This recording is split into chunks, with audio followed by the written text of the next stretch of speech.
Made in Gervais. ABC Columbia News at 6. Conflicting reports tonight out of the Mideast. Good evening. We are live from Maine and Gervais. I'm Daniel Seaman. And I'm Alicia Barnes. We begin tonight with the continued fighting in Gaza. As war continues, former British Prime Minister and United Nations Representative Tony Blair says the elements for a ceasefire are in place.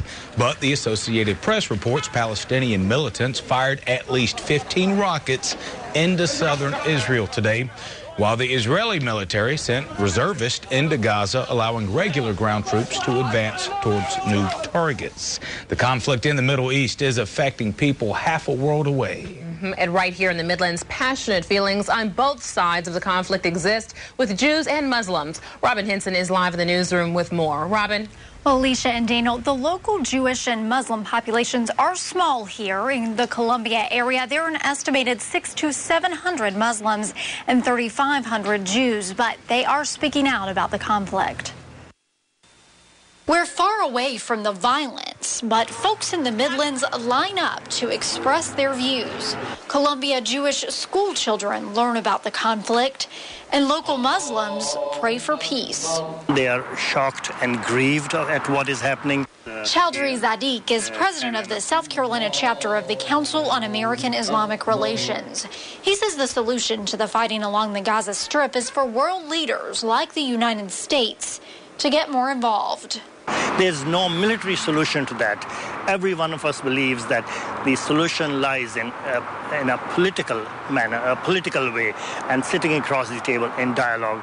Rabbi HESH EPSTEIN with the Columbia Jewish Day School says war is certainly not the first way to solve problems, but he says in this case, Israel must defend itself against Hamas. I feel like the fact that 6,000 rockets have been landing in Israel over the last 3 months without any outcry by the world means that Israel really is the only one to deal with the situation. EPSTEIN has family members, including his daughter, in Israel. There are many families here that have children or relatives in Israel, and they're obviously extremely concerned with what's going on. Both EPSTEIN and SADIQ say they pray for a day when the violence will end. Now, both Muslims and Jews are doing their part to make sure the conflict overseas is not forgotten.